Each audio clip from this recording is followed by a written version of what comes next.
Welcome back to Wood Turning with Dick. I've gone and got myself a little lump of Purple Heart. 16 inches square. That measures just over 22 inches corner to corner, which is pretty much the max for the larger lathe of the two that I've got. Do need to get myself a bigger lathe. So have a think about that one soon. Just going to square up the sides. Just take a fraction of an inch off. Absolutely lovely talking to Sara Cox the other day, and thank you, Sara, for your mug. Got some lovely squash in it because I don't want to stain my new mug with Sarah's gorgeous face on it. Look at that. And yeah, thank you BBC Radio 2 as well, and the people that subscribed having heard me on the radio. Well, hey, welcome. So Purple Heart got a reasonably good cut on that edge. Going to show that to the belt sander in a minute. Going to run the oscillating sander over here. It's nice and flat. I can feel that with my hands only, just gently. I don't want to get any splinters. This side's a little bit more purple at the moment because it's had a little bit more exposure to sun. I'm going to have that as the back. A quick run over with the oscillating sander just to flatten it all off perfectly. 120, maybe through to a 240 grit max. Because at the moment, the back is somewhat irrelevant, and actually will be in the very end. So, I'm not too worried about the back. I'll time-lapse it. Unfortunately, Sarah's going to have to come out of the picture because she's going to get filled up with dust otherwise, and don't want that, do we? Besides, I can't drink it while I've got a dust mask on, can I?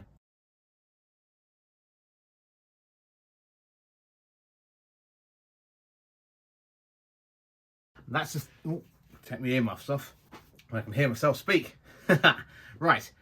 That is 1,000 grit finish on the outside edge. No sander sealer, no wax. The middle bit, that's all getting turned out. The only reason I've sanded all around there is just to finish those corners. All of this is getting turned away. Let's mark up dead center. Excuse me, Sarah. Thank you.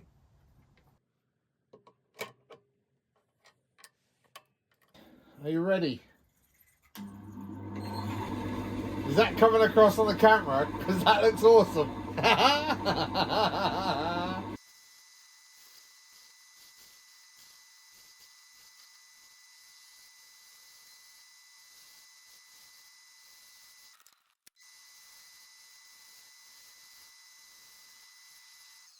That'll be big enough to hold it on there. Yeah. It is the next day. I did get interrupted this morning by having to turn a piece of Zero-Cote that I glued up. Video will follow. Maybe before this one, actually. But look at that purple.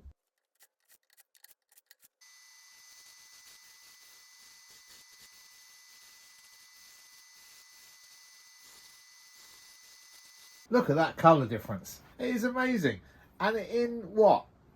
An hour or two, that'll start purpling up like this. While I dig these V's out, I can tell you about my Sara Cox experience on BBC Radio 2 that I mentioned earlier. She wanted me to sing Phantom of the Opera as soon as I answered the phone, which happened to be on a day I was in the office in the city. So I see a no caller ID come up, I answer the phone, and I launch into The Phantom of the Opera is here inside my mind.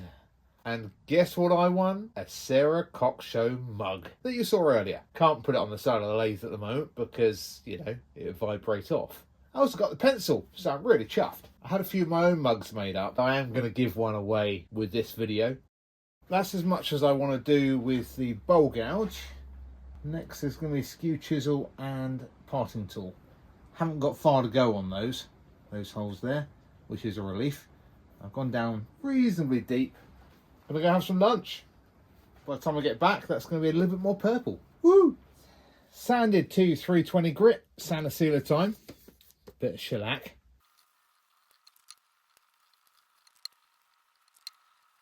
Really does make a difference, that sander sealer, doesn't it? Look at that. Oh, lovely. 2 more to go.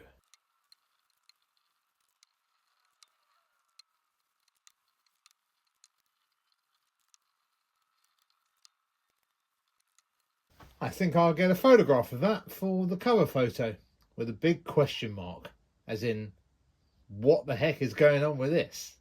Where's the lid for my sander sealer? There it is. debating whether I should cut down this line here or this line here to start. If I cut down this line, it's going to be quite a fat top and quite a fat bottom. If I cut down there, slightly thinner than a pen blank, and then cut down there, and so on and so forth, and also cut down the very middle there and there. That's going to work. That'll be fine. I think that's exactly how to do it.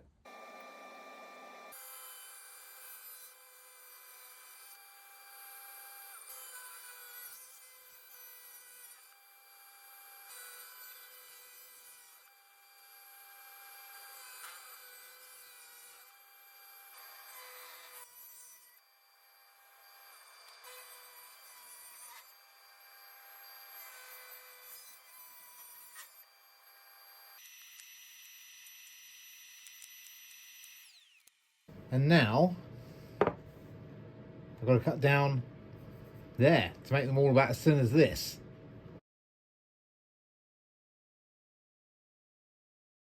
I do like this bit. It's a little bit like magic.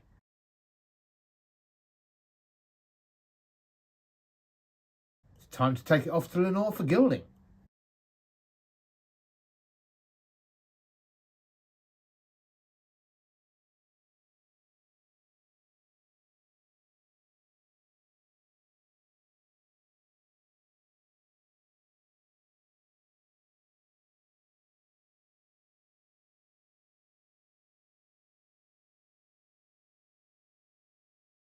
It's back from Lenore, and it's a right old mess. Look at the state of it. There's gold everywhere. I'm going to keep the shavings and all the off bits and put them in a big pot, because I use the Purple Heart dust for filling gaps and things, and have little flecks of gold in it. That'd be quite cool. You never see them, but it's just knowing it's there. Brilliant. Okay, so let's get this apart. I put it together to make it easier to gild for Lenore. I tell you what, I've not got enough clamps, because I did miss these while Lenore was gilding it. Little hint for you there, Lenore, if you want to get me a little present for Christmas or for birthday. Nice Irwin clamps, please and thank you very much. Now, each and every...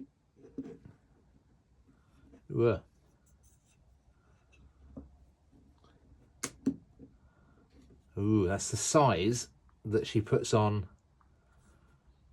It's actually stuck, there we go, stuck them together slightly. Aha! That works. Aha!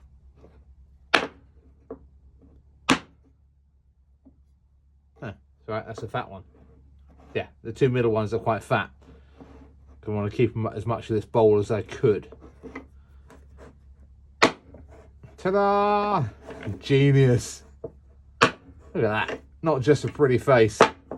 Okay, done.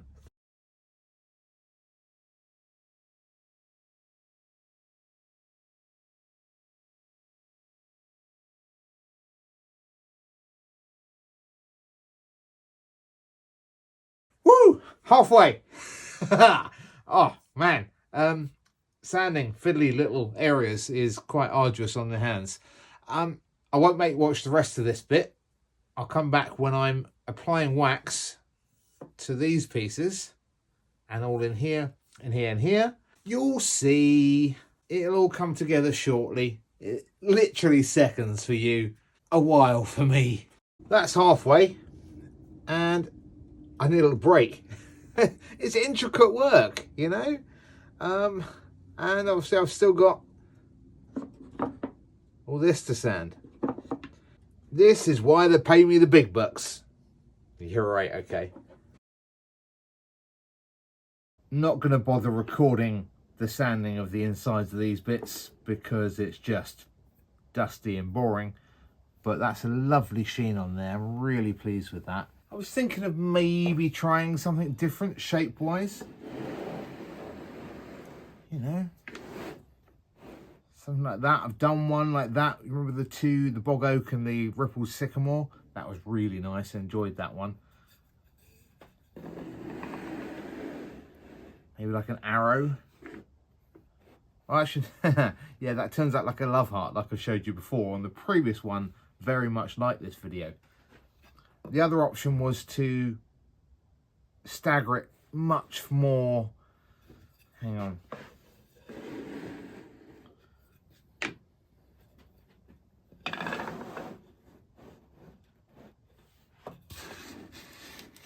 Yeah, something weird like that. Actually, can you see that? It's an apple. Can you see my apple? That's awesome. I like that. Not doing that though. I think I'm going to stick to my previous design because it really did look quite cool with the interlinking circles.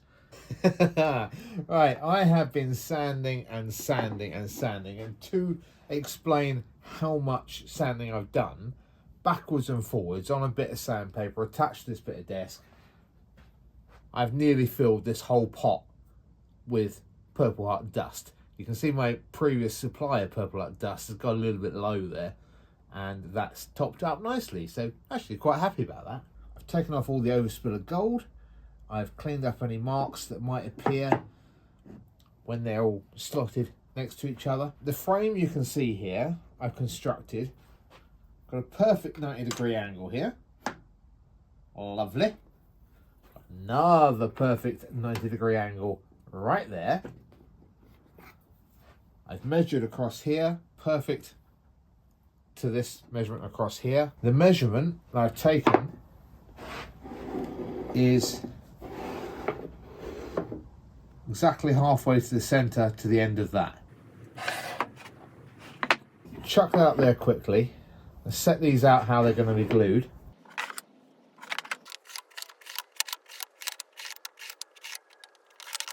Now that's basically it.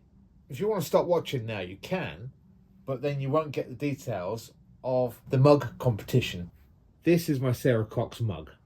It's mine. You're not having it. Sorry. However, this is a wood turning with dick mug for a proper cup of tea, Sarah. Now, all I ask, start your comment with the word mug, and then whatever else you want to say, or nothing at all, just the one word, entirely up to you. Like the video, make sure you're subscribed, and you could be the proud owner of a limited edition wood turning with dick mug. And this I can send anywhere in the world. It's even got a picture of me on both sides. So it doesn't matter if you're left-handed or right-handed. You'll get to see me when you're drinking your tea. Or coffee or whatever else you choose to partake in.